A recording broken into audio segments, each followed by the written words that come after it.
Hey everyone, so today I am drawing the Huitzilin, or I already started inking it, but I want you guys to join along as I finish. The Huitzilin, that's Nahua for hummingbird, and the hummingbird was a very important part of Mesoamerican culture. And so today I'm going to be talking about it and the project that it's for, and so I hope you enjoy. So yeah, the hummingbird is a very important part of Mesoamerican society. In fact, the hummingbird was associated with a god. I don't know if you've ever heard of Huitzilopotchtli, the god of war for the Mexica. Huitzilopotchtli, he was a god of war who was associated with the hummingbird. Huitzil, being the first part of the name, Huitzilopotchtli. So that's basically what his name means. It means hummingbird, and then Opotchtli, I'm not gonna lie, I forgot what that part means. So I need to go back and study. But yeah, so Huitzilopotchtli is the god of the hummingbirds, and so the hummingbird was actually seen or looked at as a, it was seen more as a brave and fierce type animal. It wasn't, we look at it and we see a delicate creature, right? Because it's so delicate, it doesn't even land on its feet for most of the time. And reason being is that the hummingbirds are actually, their feet are so weak that they can't stand on them for long.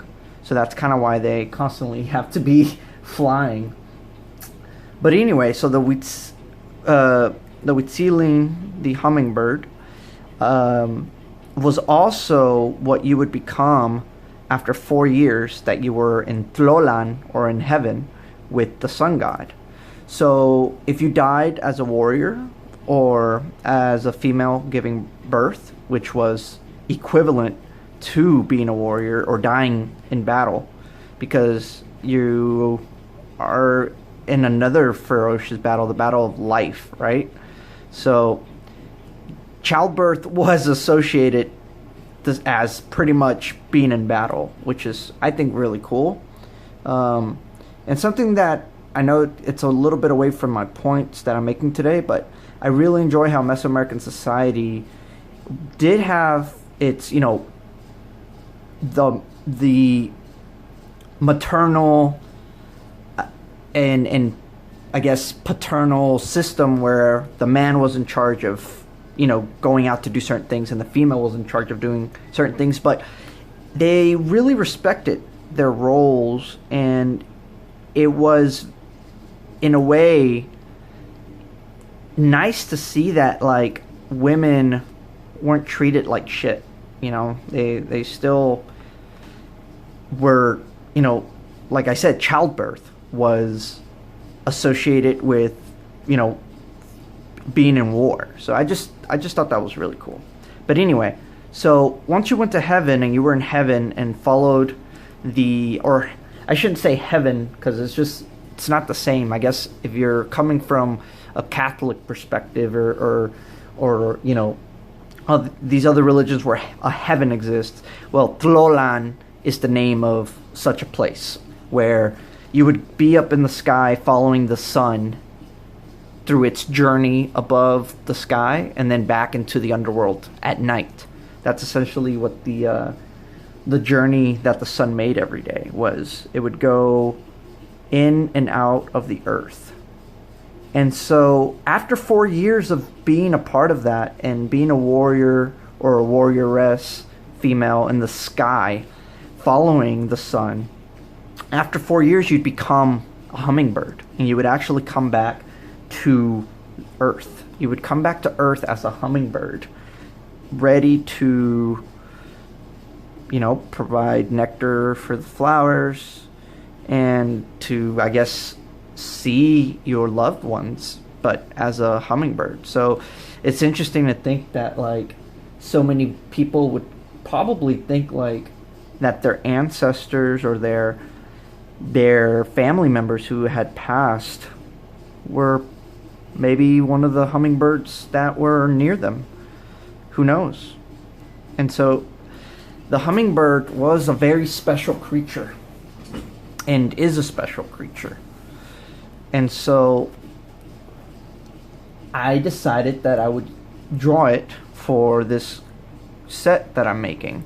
So basically I'm trying to make a bunch of cards of different creatures, different objects, different people that were a part of Mesoamerican society, and especially things that were iconic to Mesoamerican society, and create a deck of cards that are like loteria. So the goal is to have people use these cards in loteria, but instead of calling out the names in Spanish and using the cards that are traditional to loteria, I'm hoping to provide an alternative where it's played the same, but instead of calling out Spanish words, you're calling out Nahua words, and then in turn, hopefully, people will begin to internalize these new words that they're learning. You won't have to look at the cards as much.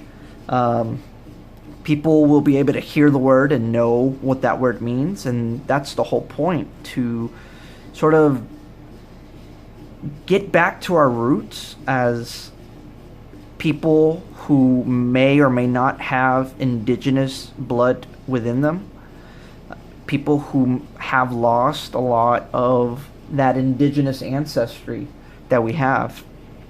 I think it's beautiful to know, especially as a Mexican or Salvadoreñan or anything that you are from Latin America, a lot of us have indigenous roots that were sadly wiped away by colonialism, and we've learned Spanish and we've implemented Spanish into our lives, but we never stopped, at least as kids, to think about where we came from.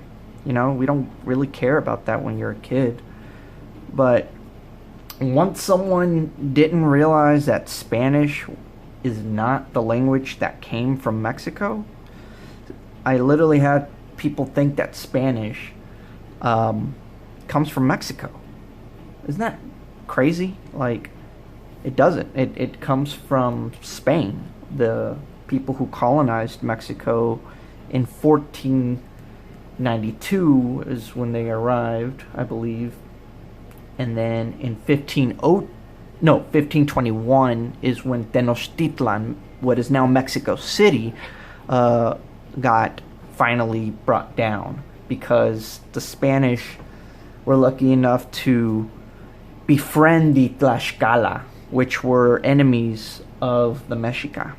And so essentially they worked together to defeat the Mexica, who were essentially the bullies of the area of Anahuac, Mexico at the time.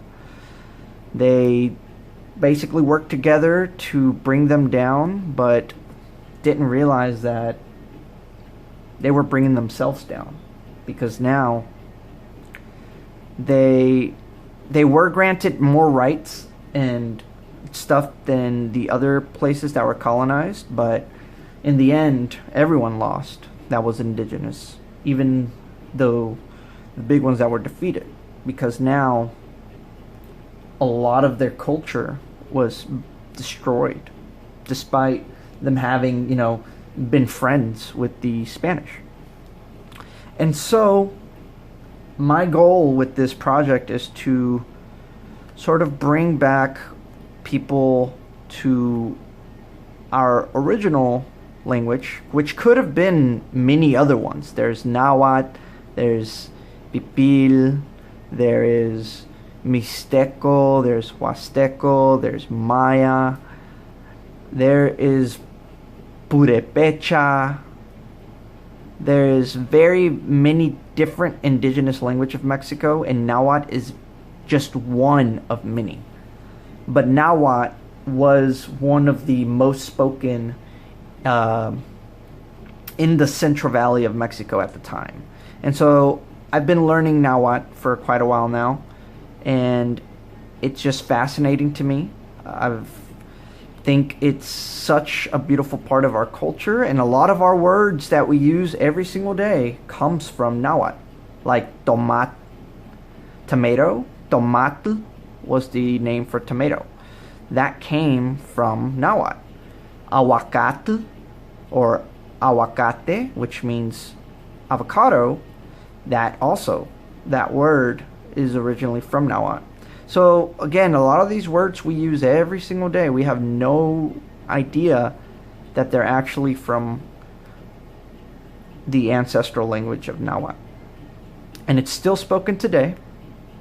Over 2 million people speak it today, according to some censuses. And so I think it's time for people to look back at what was taken, and let's try to learn something new, Let's try to get back to those roots and not claim anything. There are still indigenous people out there who do and have lived in this culture and continue to practice it before I learned about it or anyone else learned about it. So we still need to respect those people. And so we need to respect their culture and treat this with utmost respect. But there's nothing wrong with wanting to learn more about it, even if you didn't grow up in an indigenous community. I think with the power and tools of being able to learn this stuff, we need to use it to help others. To help others learn about their past, their culture, and then eventually make Nahuatl a part of our culture. Make it a part of their culture. Make it a part of pop culture. I want Nahuatl to be just as known as Apache, Navajo, also as much as Japanese and other things that we tend to really enjoy to look at, listen to. I think there's beauty in finding these roots, beauty in unlocking this knowledge that we didn't get taught growing up. And so with this project, my goal is to bring it to people in a way that's easy, fun, relaxing, and intuitive. By looking at these pictures, by playing loteria with these images instead of what we use every day already, the games that we already use. We can get grandma to play with these cards and call out names in Nahuatl, and then eventually grandma's gonna know some Nahuatl. It's interesting, my grandma has no idea what Nahuatl, what Purepecha, because my parents or my family are from Michoacan, which is the majority of the people from Michoacan. I'm not saying 100%, but could be of Purepecha background, which is a whole different. It's similar and it's part of the Mesoamerican culture, but it's definitely has its own differences. And I cannot wait to indulge in Purepecha culture and learn more. But for now, Nahuatl being the most popular and the one that we have the most background of, that's why I've chose to learn it first. So I think I'm quite done with this hummingbird. I might do some things here and there with it to kind of clean it up, but for the most part I think it's done. These will be colored. I plan on using watercolors and really having fun with them, and then making them into cards that are available. I'm not gonna make any cards until I have a set, but until then I'm just gonna keep making these videos, and I hope people are enjoying them.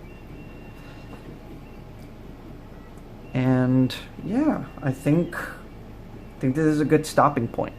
Thank you everyone for checking out this video, and I hope you enjoyed.